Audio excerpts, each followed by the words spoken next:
Imagine sending a Slack message to your boss right now that says, "Hey, I can't make it into the office today because a woman in my household is on her period."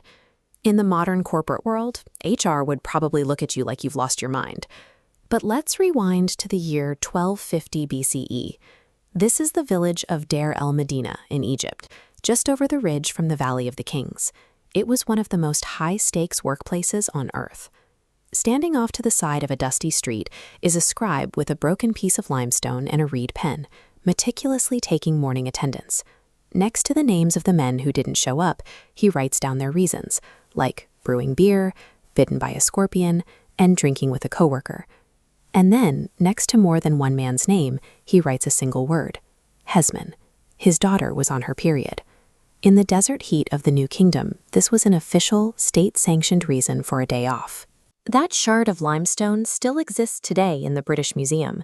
It is the oldest surviving workplace absence record in human history, proving that ancient Egyptians documented female biology as a fact of daily life without the modern weight of stigma. We know an absurd amount about the Egyptians because they were obsessive record keepers.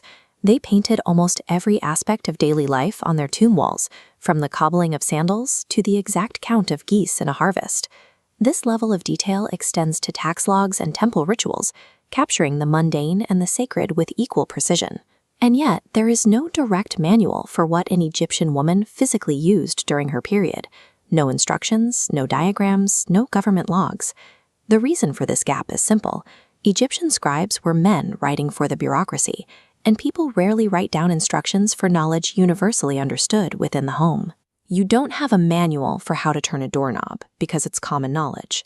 Finding the truth requires looking at what survived on the periphery, assembling the answer from the leftovers of medicine, materials, and the specific language used by the people who lived it.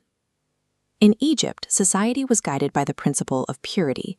This referred to a state of ritual readiness. Priests shaved every hair off their bodies and bathed multiple times a day to ensure they were prepared to enter the presence of the gods. To cleanse themselves, their temples, and even the dead during mummification, they used a naturally occurring mineral salt called natron. The ancient Egyptian word for this sacred purifying salt was Hesmen. The exact same word, Hesmen, was used for menstruation. A menstruating woman was a Hesmenet. They categorized periods in the same mental drawer as their sacred purifying salt, treating it as a necessary act of purging and clearing out. They viewed the cycle through the lens of cleansing, not contamination. There is a persistent rumor that Egyptian women used softened papyrus as tampons, but there is zero historical proof for it. The reality was linen. Egypt was a civilization built on flax, and when everyday garments wore down after years of washing and patching, they were repurposed into soft, absorbent rags. In 1889, archaeologist Flinders Petrie discovered a document that bridged the gap in our medical knowledge. This is the Kahun Gynecological Papyrus. At 3,800 years old, it is the oldest known medical text on women's health. It documents internal treatments using rolled and folded linen soaked in honey and medicinal herbs. These practices were shockingly effective. Honey is a natural antibacterial agent, and when acacia gum ferments, it creates lactic acid, a legitimate natural spermicide. Their medicine was rooted in empirical observation. This pragmatic approach to biology extended into the daily operations of the village at Deir el-Medina. The most demanding part of managing a period with reusable linen wasn't the application, it was the laundry. To address this, the Egyptian government paid designated washermen to take the household laundry down to the Nile. Managing female biology was addressed as an official, state-funded public utility. It was a logistical reality integrated into the community's infrastructure. We see the same sophisticated understanding in the Berlin papyrus. Their pregnancy test involved urinating on bags of barley and emmer wheat. If the barley sprouted, it was a boy. If the wheat sprouted, it was a girl.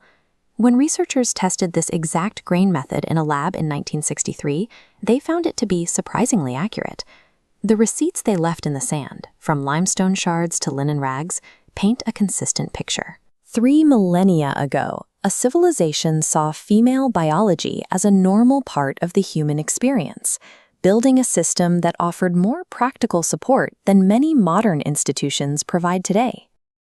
We look at our high-tech healthcare systems and our hyper-connected lifestyles and naturally assume we are standing at the peak of human history. It is easy to view ancient societies as primitive, operating under the assumption that they lacked any sophisticated understanding of how the human body actually works. But 3,300 years ago, ancient Egyptians were using a pregnancy test that feels surprisingly modern. They had women urinate on bags of wheat and barley seeds. Elevated hormones in a pregnant woman's urine genuinely promote seed germination. Through observation alone, they developed a test with a 70% accuracy rate, thousands of years before the arrival of modern hormone chemistry.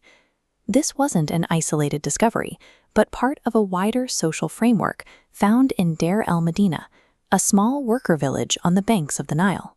This Bronze Age village suggests a society that may have integrated the realities of human biology into their daily lives with a level of logic that we are still trying to match. To see how they did it, we have to look at how our own biology has shifted. Because of consistent modern nutrition and fewer overall pregnancies, women in developed nations today experience a very specific reproductive rhythm. In a modern lifetime, a woman will menstruate roughly 350 to 450 times. This high frequency is often treated as the universal baseline for our species, but history tells a different story. In ancient Egypt, environmental and nutritional factors created a different biological timeline. Nutritional limits meant that menarche, the first period, arrived much later than it does today. Most women married in their mid-teens and immediately began a cycle of repeated pregnancies. Following each birth, mothers would typically spend up to 3 full years continuously breastfeeding each child. This continuous nursing triggers lactational amenorrhea, pausing the menstrual cycle for years at a time. Factoring in later starts, multiple pregnancies, and years of nursing, the math changes entirely. An ancient Egyptian woman likely menstruated just 30 to 50 times in her life. In this context, a period was a rare interruption to a life otherwise defined by pregnancy and childcare. For a culture focused on lineage and immortality, this rare event carried immense weight. It was the crucial signal that a woman was not pregnant. At Deir el-Medina, we can see exactly how this rare biological event was handled as a matter of official policy. This fragment of limestone is a 3,300-year-old attendance record. Administrators used this ledger to log period leave for workers. It was an official data point, recorded by a scribe to allow a father to step away from his work to support his family. A massive empire absorbed this absence without penalty, operating on the expectation that a household required a father's presence during these times. We live in an era of period tracking apps and hyper-connected remote work, yet we often struggle to replicate this level of seamless biological accommodation. The scribe in 1250 BCE, carving attendance into a piece of rock, managed to integrate human reality into his society with a level of empathy that our modern corporate world is still trying to grasp. Which fact surprised you most? The official period leave, the seed-based pregnancy test, or the 30 to 50 lifetime periods?